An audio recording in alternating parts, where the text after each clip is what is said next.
एक investment portfolio में सभी एसेट क्लासेस की अपनी इंपॉर्टेंस है। जहां इक्विटी अच्छी ग्रोथ दिलाने में मदद करती है, वहीं डेट पोर्टफोलियो को स्टेबिलिटी प्रोवाइड करता है। गोल्ड के अपने फायदे हैं और रियल एस्टेट में भी हमने देखा है कि लंबी अवधि में यहां भी अच्छे रिटर्न्स मिलने की उम्मीद होती है। लेकिन इक्विटी, डेट या फिक्स्ड इनकम इंस्ट्रूमेंट्स, गोल्ड इत्यादि में इन्वेस्टमेंट करना आसान होता है, लेकिन रियल एस्टेट में इन्वेस्टमेंट करने के लिए आपको बड़े अमाउंट की जरूरत पड़ती है। फिर यहां पर नेगोशिएशन स्किल्स भी होनी चाहिए। आप अच्छा नेगोशिएट कर पाएंगे तभी आपको सही प्राइस पर प्रॉपर्टी मिलेगी। फिर उसकी देखभाल करना, मेंटेन करना, और लिक्विडिटी भी एक ऐसी चीज है जिसके बारे में आपको सोचना पड़ता है, क्योंकि रियल एस्टेट में इन्वेस्टमेंट किया तो आपको यदि पैसों की जरूरत हो उस वक्त पर रियल एस्टेट को बेचना उतना आसान नहीं होता है। यह है बात ट्रेडिशनल तरीके की। जब आप किसी रेजिडेंशियल, कॉमर्शियल, फार्म हाउस या इस तरह की किसी भी प्रॉपर्टी में इन्वेस्टमेंट करते हैं तो आपको इन सभी बातों पर ध्यान देना होता है। लेकिन अब रियल एस्टेट में इन्वेस्टमेंट करने के भी बेहतरीन तरीके हैं। तो आज के इस वीडियो में मैं इस पर चर्चा करूंगा। मैं हूं पंकज भटपाल, सर्टिफाइड फाइनेंशियल प्लानर। स्वागत है आपका मेरे इस नए वीडियो में। रियल एस्टेट में इन्वेस्टमेंट करना तो सभी चाहते हैं, लेकिन इतना आसान नहीं है, क्योंकि बहुत सारी चीजें। पहली बात तो यही है कि आपको बहुत बड़े पैसे की जरूरत पड़ती है। अपने पास पैसा हो या फिर लोन लेना पड़ेगा उसके लिए भी, और फिर उसके बाद उसको मैनेज करना, ये सब चीजें थोड़ी डिफिकल्ट हैं। ऐसे में एक मॉडर्न तरीका है रियल एस्टेट इन्वेस्टमेंट ट्रस्ट या REIT। तो ये REIT जो है ये थोड़ा नया कॉन्सेप्ट है। जिस तरह से आप डायरेक्टली शेयर्स में इन्वेस्टमेंट ना करके म्यूचुअल फंड के थ्रू इक्विटी मार्केट में एक्सपोजर लेते हैं, या इसी तरह से आपको बॉन्ड्स, डिबेंचर में इन्वेस्टमेंट करना है तो आप डायरेक्टली बॉन्ड्स, डिबेंचर ना बाय करके किसी डेट म्यूचुअल फंड के जरिए बॉन्ड्स या डिबेंचर्स आदि में एक्सपोजर लेते हैं। और साथ ही यदि आपको गोल्ड में इन्वेस्टमेंट करना हो तो एक तरीका तो यह है कि आप फिजिकल गोल्ड बाय कर लेते हैं, लेकिन अब गोल्ड म्यूचुअल फंड या ETF या फिर गोल्ड बॉन्ड्स के जरिए भी गोल्ड में निवेश का फायदा लिया जा सकता है। यानी कि जो फायदा आपको सोने में होगा वही फायदा आपको इस तरह के फाइनेंशियल इंस्ट्रूमेंट्स में इन्वेस्ट करके मिल सकता है। पर इसी तरह से यदि आप बिना रियल एस्टेट ऑन किए हुए, यानी कि आप कोई रेजिडेंशियल घर ले नहीं रहे हैं या कॉमर्शियल प्रॉपर्टी में इन्वेस्टमेंट नहीं कर रहे हैं, लेकिन उस प्रॉपर्टी को ऑन करने पर आपको जो फायदा हो सकता था वही फायदा आपको आपके इन्वेस्टमेंट पर मिल सके, तो इसके लिए रियल एस्टेट इन्वेस्टमेंट ट्रस्ट एक अच्छा तरीका है।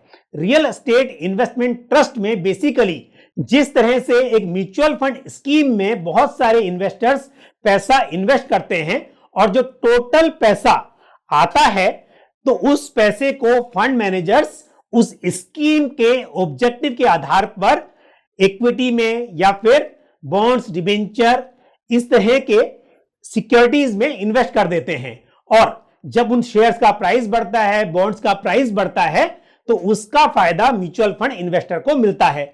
इसी तरह से जब आप किसी REIT में इन्वेस्ट करते हैं तो जो टोटल पैसा आता है उस ट्रस्ट के पास, उस पैसे से वो ट्रस्ट रेजिडेंशियल, कॉमर्शियल या इस तरह की कोई भी प्रॉपर्टी बाय कर लेते हैं।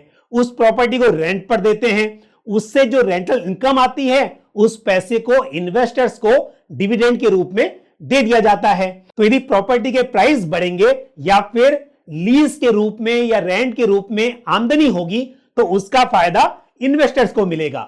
ये REIT या रियल एस्टेट इन्वेस्टमेंट ट्रस्ट जो हैं ये बेसिकली स्टॉक एक्सचेंजेस में लिस्टेड होते हैं, तो यहां पर लिक्विडिटी की भी कोई चिंता नहीं रहती। जिस तरह से आपके शेयर्स यदि स्टॉक एक्सचेंज में लिस्टेड हो तो आप कभी भी उन्हें खरीद सकते हैं, बेच सकते हैं, इसी तरह से ये जो REIT हैं ये भी स्टॉक एक्सचेंजेस में लिस्टेड रहते हैं। और अब इस सिचुएशन में जब कोविड-19 के बाद इकोनॉमी इंप्रूव कर रही है, ऐसे में रियल एस्टेट सेक्टर में इंप्रूवमेंट की संभावना है। और यहां पर हम सिर्फ रेजिडेंशियल प्रॉपर्टी की बात नहीं कर रहे हैं, बल्कि चाहे आप होटल्स की बात करें या कॉमर्शियल प्रॉपर्टी की बात करें, किसी भी तरह की प्रॉपर्टी में ये real estate investment trust invest कर सकते हैं। तो ऐसे में जिस हिसाब से इकोनॉमी में ग्रोथ आएगी, इसका फायदा इस सेक्टर को मिलेगा और रियल एस्टेट इन्वेस्टमेंट ट्रस्ट में प्रॉफिट मिलने के चांसेस बढ़ जाएंगे। यदि हम इंडिया में आरईआईटी की बात करें तो यहां पर 3 आरईआईटीज स्टॉक एक्सचेंजेस में लिस्टेड हैं। लेकिन यदि आप चाहते हैं कि आपका एक्सपोजर इंडिया से बाहर रियल एस्टेट में हो, तो अब उसके लिए भी आपके पास एक सॉल्यूशन अवेलेबल है। अब महिंद्रा मनुलाइफ म्यूचुअल फंड लेकर आ रहे हैं Mahindra Manulife Asia Pacific REITs FOF यानी कि फंड ऑफ फंड्स स्कीम, जहां पर एक फंड दूसरे फंड या फंड्स की यूनिट्स में इन्वेस्ट करता है। तो यदि आप Mahindra Manulife Asia Pacific REITs FOF में इन्वेस्ट करते हैं तो आपको 45 रियल एस्टेट प्रॉपर्टी का एक्सपोजर मिलता है। यह स्कीम 70% to 100% तक आरईआईटीज में इन्वेस्ट कर सकती है और up to 30% listed real estate stocks में इन्वेस्ट कर सकती है। तो इस तरह से आपको आरईआईटीज के थ्रू या फिर डायरेक्टली उन स्टॉक्स में जिनमें इस स्कीम ने इन्वेस्ट किया है उनका फायदा मिल सकता है। हम इस वक्त लो इंटरेस्ट रेट साइकिल में हैं और आने वाले कुछ समय के लिए इंटरेस्ट रेट कम ही रहने की उम्मीद है। ऐसे में एशिया पैसिफिक आरईआईटीज से अच्छे परफॉर्मेंस की उम्मीद की जा सकती है। यदि आप मनुलाइफ एशिया पैसिफिक आरईआईटीज के पोर्टफोलियो पे नजर डालें तो आप देखेंगे कि लगभग 55% एक्सपोजर सिंगापुर में है, अराउंड 20% हांगकांग में, 10 to 12% ऑस्ट्रेलिया, 4% मलेशिया और 3% का एक्सपोजर थाईलैंड में है। तो यदि आप इस स्कीम में इन्वेस्टमेंट करते हैं तो आपको बिना एक्चुअल रियल एस्टेट में इन्वेस्टमेंट किए इतनी सारी कंट्रीज के रियल एस्टेट का एक्सपोजर मिल सकता है। मनुलाइफ इन्वेस्टमेंट मैनेजमेंट को 90 इयर्स से अधिक का एक्सपीरियंस है प्रॉपर्टी मैनेज करने का और ऑस्ट्रेलिया, सिंगापुर, हांगकांग जैसी मार्केट में इनकी अच्छी पकड़ है। यदि आप Manulife Asia Pacific REIT fund की टॉप 10 होल्डिंग पर नजर डालें तो आप पाएंगे कि ये वर्ल्ड की टॉप होल्डिंग्स में से कुछ एक हैं। यदि आप मनुलाइफ एशिया पैसिफिक आरईआईटी में एक्सपोजर लेते हैं तो आपको एशिया पैसिफिक में रियल एस्टेट में जो ग्रोथ होगी उसका फायदा तो मिलेगा ही, उसके साथ ही यदि डॉलर मजबूत होता है तो उसका भी आपको फायदा मिलेगा। Mahindra Manulife Asia Pacific REITs FOF का एनएफओ 28 सितंबर से 12 अक्टूबर तक ओपन रहेगा। यह एक ओपन एंडेड स्कीम है, इसलिए 22 अक्टूबर से सेल और परचेज के लिए स्कीम दोबारा से रीओपन हो जाएगी। स्कीम में मिनिमम 5,000 रुपीज से इन्वेस्टमेंट की शुरुआत की जा सकती है लमसम में, यदि आप इन्वेस्टमेंट करना चाहते हैं, और उसके बाद 1 रुपये के मल्टीपल्स में आप इस इन्वेस्टमेंट को बढ़ा सकते हैं। यदि आप एसआईपी करना चाहते हैं तो आपको मिनिमम 1,000 रुपीज से एसआईपी की शुरुआत करनी होगी। स्कीम में कोई एंट्री लोड नहीं है, लेकिन यदि आप इस स्कीम से 1 साल पूरा करने से पहले एग्जिट करना चाहते हैं तो उस केस में जो टोटल यूनिट्स हैं उसका 10% तक आप बिना एग्जिट लोड पे किए हुए आप यूनिट्स को रिडीम कर सकते हैं। लेकिन यदि उससे अधिक यूनिट्स आप रिडीम करते हैं तो उस केस में आपको 1% का एग्जिट लोड बियर करना होगा, यानी कि 12 मंथ खत्म होने से पहले। और यदि 12 मंथ पूरे करने के बाद और 24 मंथ कंप्लीट करने से पहले यदि आप रिडीम करते हैं तो उस केस में आपको 0.5% का एग्जिट लोड बियर करना होगा।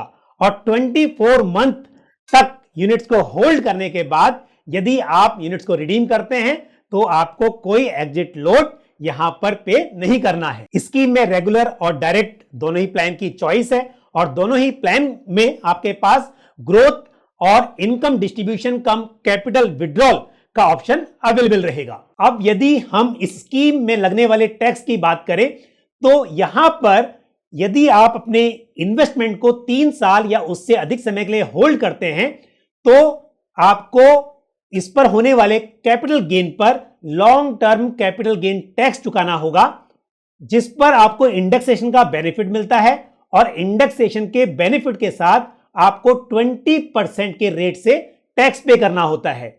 आप देखेंगे कि कई इन्वेस्टमेंट स्कीम्स में जो प्रॉफिट होता है वो आपकी इनकम में जुड़ जाता है, और आप यदि हायर टैक्स ब्रैकेट में हैं तो आपको अपने जो टैक्स रेट है उसके हिसाब से टैक्स चुकाना होता है। लेकिन यहां पर आपका टैक्स स्लैब कोई भी हो, आपको long term capital gain tax सिर्फ 20% विद इंडेक्सेशन बेनिफिट ही चुकाना होगा। तो आपकी जो नेट टैक्स लायबिलिटी होती है वो काफी कम हो जाती है। रियल एस्टेट में डायरेक्टली इन्वेस्टमेंट किए बिना रियल एस्टेट में इन्वेस्टमेंट का फायदा लेने का यह एक बेहतरीन तरीका है, और मुझे लगता है कि सभी इन्वेस्टर्स के पोर्टफोलियो में इसके लिए स्कोप है। तो यदि आप अपने पोर्टफोलियो को फर्दर डाइवर्सिफाई करना चाहते हैं तो ऐसे में Mahindra Manulife Asia Pacific REITs FOF एक अच्छी चॉइस हो सकती है। मुझे उम्मीद है ये जानकारी आपको पसंद आई होगी। वीडियो को लाइक करना, शेयर करना और साथ ही वीडियो पर कमेंट करना बिल्कुल ना भूलें। और यदि आपने हमारा YouTube चैनल अभी तक सब्सक्राइब नहीं किया है तो चैनल को सब्सक्राइब करें और साथ ही बेल आइकन को प्रेस करें। इसी तरह की महत्वपूर्ण जानकारी के साथ अगले वीडियो में आपसे फिर मुलाकात होगी। अपना ख्याल रखिए। Thank you. जय Hind. Mutual fund investments are subject to market risks. Read all scheme related documents carefully.